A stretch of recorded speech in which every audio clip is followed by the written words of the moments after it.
Olá! Hoje a gente vai mergulhar numa história que traz uma perspectiva muito profunda sobre o sofrimento.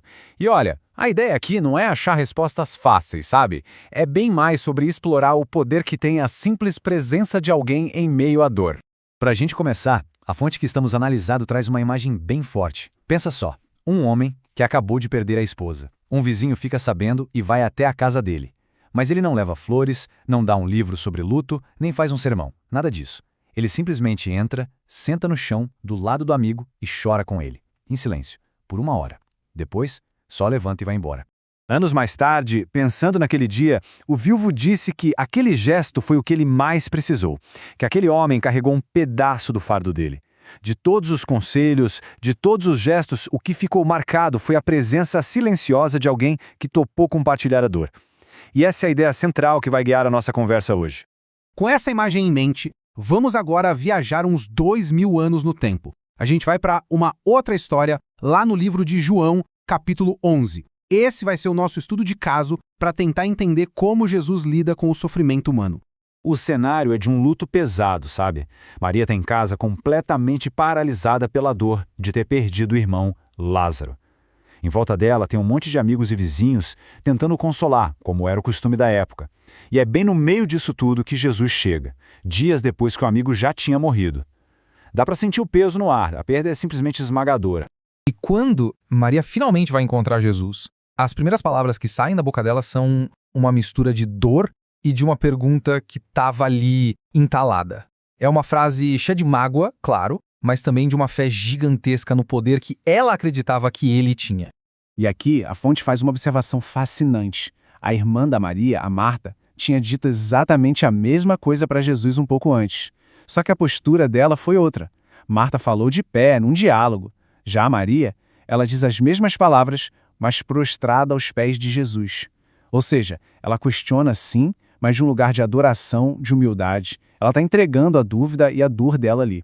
A resposta de Jesus para toda essa cena não é uma coisa imediata. Antes de qualquer ação, o texto descreve uma reação interna dele, que foi muito forte. E não era só tristeza não, era algo bem mais complexo, mais profundo. Para descrever o que Jesus sentiu, o texto original em grego usa uma palavra bem específica, embrimaomai. Isso não quer dizer um simples ficou triste. A fonte explica que essa palavra tem um sentido de um rugido interno, uma indignação profunda.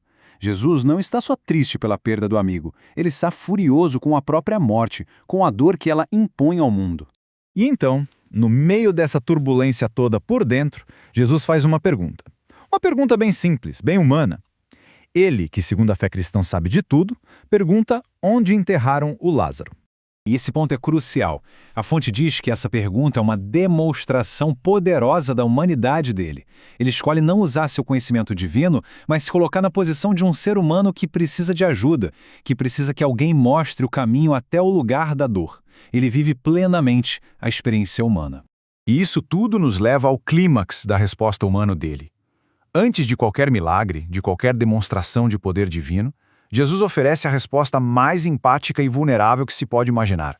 É o menor versículo de toda a Bíblia, mas, como diz a fonte, é um oceano de significado. 2 palavrinhas que revelam mais do que discursos inteiros. Diante da dor dos amigos, da realidade brutal da morte, a primeira reação do Filho de Deus é chorar.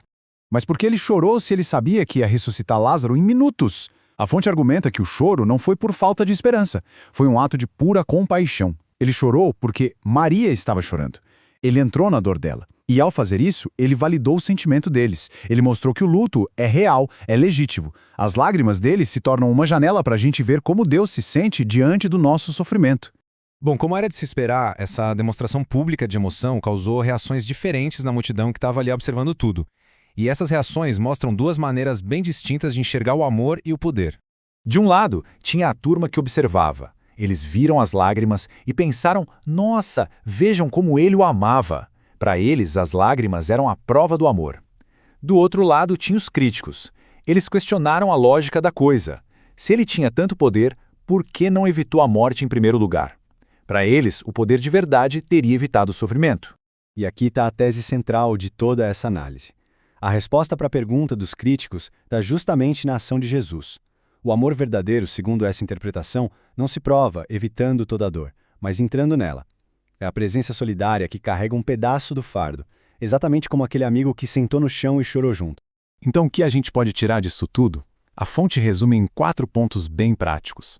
Primeiro, quando estiver sofrendo, procure conexão. Não se isole. Segundo, é super normal ter dúvidas, mas tente entregar essas dúvidas com humildade. Terceiro, e talvez o mais difícil, não meça o amor, seja de Deus ou das pessoas, pela ausência de problemas. E por último, seja para os outros aquela presença que não vem com solução pronta, mas que simplesmente senta do lado e chora junto.